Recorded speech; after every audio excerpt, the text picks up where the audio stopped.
ചീലാന്തിയില ഇഡലി ഇത് എങ്ങനെയാണ് തയ്യാറാക്കുന്നതെന്ന് നമുക്ക് കാണാം. നമ്മൾ സാധാരണ വാഴ ഇലയിലെ ഇഡലി ഉണ്ടാക്കുന്നതാണ് കണ്ടിട്ടുള്ളത്. ഞാൻ ഇന്നിവിടെ എൻ്റെ വീട്ടിൽ ചീലാന്തി ഇലയിൽ ഇഡലി ഉണ്ടാക്കുന്നതാണ് കാണിക്കാൻ പോകുന്നത്. അപ്പം എങ്ങനെയാണ് ചീലാന്തി ഇലയിൽ ഇഡലി ഉണ്ടാക്കുക എന്നുള്ളത് കാണിക്കുകയാണ്.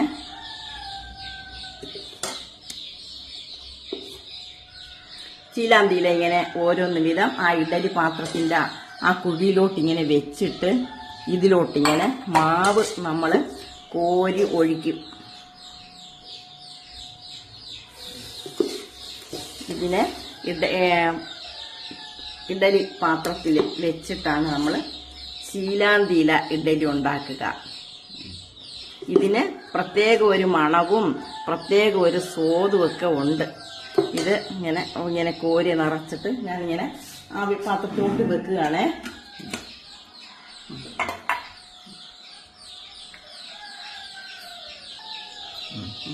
ഇതിന് പ്രത്യേക മണവും അത് കാണാൻ തന്നെ ഒരു ഭംഗിയുണ്ട്. എടുത്ത് കഴിക്കുന്നവർക്കും ഇതുകൊണ്ട് ഇത് ഇഷ്ടപ്പെടും എന്നാണ് എൻ്റെ വിശ്വാസം. അത് എല്ലാവരും ഇത് കണ്ടല്ലോ. ഇതെങ്ങനെയാണ് തയ്യാറാക്കുന്നതെന്നാണ് ഞാനിവിടെ കാണിക്കുന്നത്.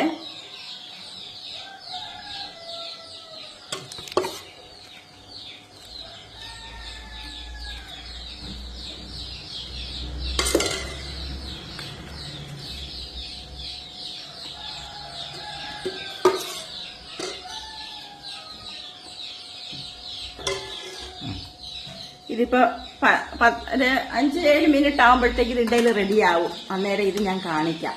ഇപ്പം ഈ ഇല പണ്ടെന്നല്ല ഇപ്പോഴും ഞങ്ങളൊക്കെ എൻ്റെ അമ്മ ഞങ്ങളെ പ്രസവിച്ച് കിടക്കുന്ന സമയത്ത് ഈ ഇല കൂടെ അരിമാവിലിട്ട് ഇടിച്ച് വറുത്ത് ഇടിച്ച് തേങ്ങയും ഈ ഇലകളും എല്ലാം വേറെ പല ഇലകളുണ്ട്. അതിൽ കൂടെ ഈ ചീലാന്തി ഇലകളും കൂടെ ചേർത്ത് ഇടിച്ച് പിന്നെ വറുത്ത് ഞങ്ങളൊക്കെ അവിലോസ് എന്ന് പറയും, മാവ് വറുത്ത് ഞങ്ങളെല്ലാം കഴിച്ചിട്ടുണ്ട് മാസങ്ങളോളം. ഇപ്പോഴും ഞങ്ങളൊക്കെ പ്രസവരക്ഷയായിട്ട് സ്ത്രീകൾക്ക് ഈ ഇല കൂടെ ചേർത്ത് ഇടിച്ചാണ് ഞങ്ങൾ അവർക്കുടെ പ്രസവരക്ഷയ്ക്ക് വേണ്ടിയിട്ടുള്ള മരുന്ന് തയ്യാറാക്കുമ്പം, അല്ലെങ്കിൽ കൂടുതൽ ഈ അവിലോസ് പിന്നെ ഇതിൽ വെച്ചിട്ട് നമ്മൾ ഉണ്ട എന്ന് പറയും.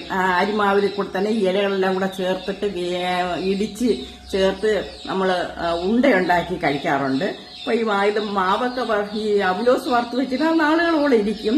എല്ലാ ദിവസവും നമ്മൾ കഴിക്കാറുണ്ട്. ഇത് നല്ല ഔഷധ ഗുണമുള്ള ഒരു ഇലയാണ് ചീലാന്തി ഇല.